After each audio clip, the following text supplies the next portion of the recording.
Morning everyone. So the coffee is poured, the grade 5 results are in, so let's get started. Before I start, I just wanted to say thank you so much to all the new subscribers, and of course thank you to all the old subscribers, not that I'm calling you old, but you know what I mean. To new subscribers who might not know what this channel is about, I think it's pretty obvious. This is just a kind of record or diary of me going from beginner piano all the way, hopefully, to grade 8, which I'm going to try and do. My goal is to try and do it by the time I'm 40, which gives me about 3 years. So thank you to everyone who's supported me so far. Do feel free to comment on any of the videos.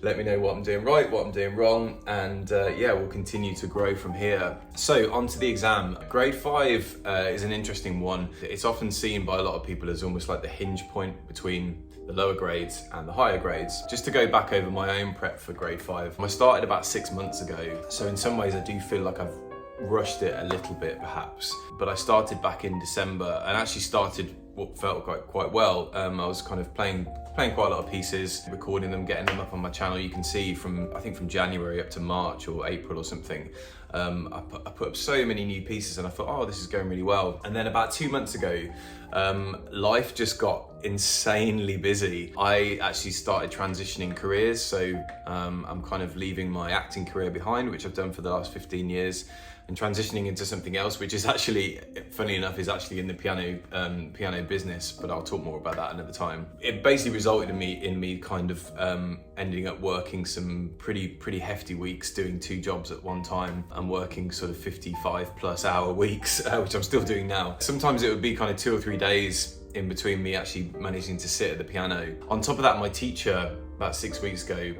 ended up going to Australia for on a holiday, and he's still there now, which meant that I kind of lost my teacher also around that time. And I think that last month or so I started to kind of not practice so much. Everything just started to kind of, I don't know, kind of drift into the background a little bit, which all of this kind of resulted in me going into the exam feeling a little bit less prepared in general. So I did what I normally do and do the scales first, then I do the pieces second, and I usually do them in order A, B and C. Then I stay at the piano and do the sight reading, and then I finish off doing the oral section of the test. The scales actually went okay. The only scale that went badly, and actually I played some wrong notes, was the E flat minor arpeggio. Now the E flat minor arpeggio is definitely worth looking up. Is one of 2, I think, scales which is completely on the black notes. Your thumbs and your 5th fingers, which usually don't sit on the black notes when you're playing scales, they actually do for this one. So you're playing completely on the black keys. Even at the best of times, it can feel quite precarious.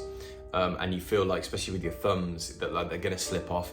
And funny enough, mine did in the exam. I was still a bit trembly because I was kind of, you know, just gone in there and it was the first thing I did. The scales generally went okay, but that one was pretty bad. Next was the pieces. I started with my bark invention. It started pretty well, pretty solidly, and then I got to the kind of middle section and things completely derailed at that point. I carried on going. I didn't stop playing the piece and start again, which I had done in one of my previous exams. I carried on playing, but for about 2 or 3 bars, maybe 2 bars, my hands were in completely the wrong place and I was playing completely incorrect notes, every single note. My hands were still moving, but they were playing, I don't know what they were playing. It was all just completely wrong. However, I'd prepared for this situation, which I knew in some ways was going to happen. And so I was able to carry on and actually get back into the right place for the return of one of the themes. So I kind of got it back on track. It derailed. I got the train back on the tracks and then it carried on and it eventually pulled into the station and I managed to finish the piece fine. The Bart piece was a bit of a mess really overall, but I managed to get through it. The other 2 pieces went fine. There was, as far as I can remember, there was no note inaccuracies or anything like that. I guess I was just a bit shaken by the fact that the Bart piece had gone badly, so I probably wasn't able to give as much with the other pieces as I would have liked. Sight reading was weirdly comfortable. It's always the thing that I feel most nervous about. It was a piece in C minor. It's the first time I'd had anything more than 1 sharp or 1 flat in an exam, so as soon as I looked at it, I was like, oh, crikey. I think I'm more comfortable in C minor than I am for the relative major of that key, which is E flat major. Weirdly, I don't know why. So actually the key signature didn't bother me too much. And luckily it was a slow piece. I think it was a Largo. So that was good. So I was able to kind of take my time with it and it was fine. There was some note inaccuracies towards the end. With sight reading, I always seem to get through the whole piece and then about 80% of the way through, I start to mess up and then I finish it fine. It just seems to be this pattern that I have with sight reading. Then the oral test. Now, I didn't start prepping for the oral test until the day before on the Monday, and that was a really stupid mistake. I just assumed, because I've been in musical theatre, I've been working musical theatre my whole life, I always just assume that my oral understanding is going to be fine.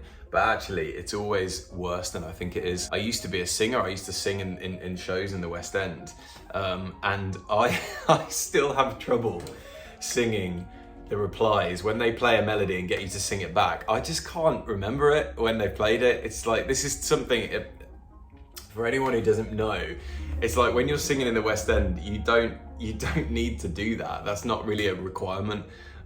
So it's a whole new skill set, and I'm just terrible at it. So as an ex-singer now, I struggle with my singing in the exams. So anyone who's not a singer and goes into the exams and struggles, trust me, it's the same. It's similar for everyone. It's difficult.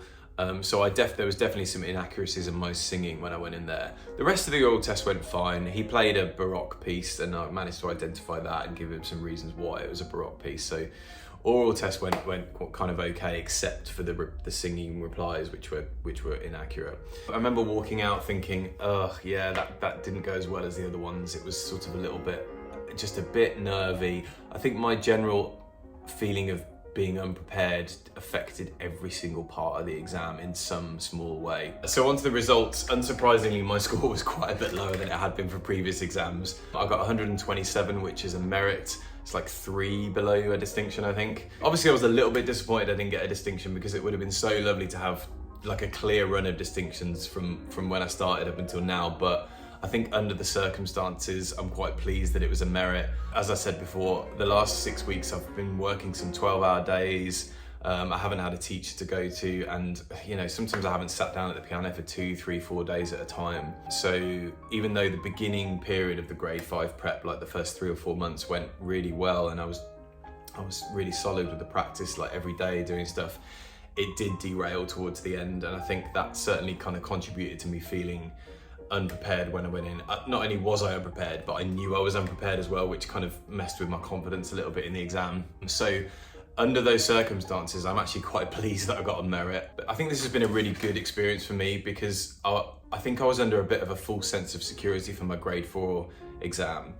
My grade 4 exam was just, the mark was so high that I just thought, at the time I just thought, oh well, I almost don't need to try so hard going forward. Maybe I'm just sailing through these, and this is going to be super easy. And I think there was a certain amount of that going into this exam. I was like, oh, I'll be okay. I've got a really good mark for the last one. This will be fine. And actually, that's not the case. I still need to put the work in all the time. So the fact that I didn't get such a good mark this time is a good thing, because it shows me how much work I need to put in to get that distinction. And I wasn't even really aware of it before this point. So that will be really useful going forward for grade 6, 7 and 8, if hopefully I get there like I plan to. Cool, so thanks for sticking around and watching. As always, in the description of this video, there are the results videos for grade 2, 3 and 4. And now I'll add this one to that list as well, so you can check out all my results. And yeah, stick around to the end of the video, and I'll put my score sheet up. Cool, see you soon.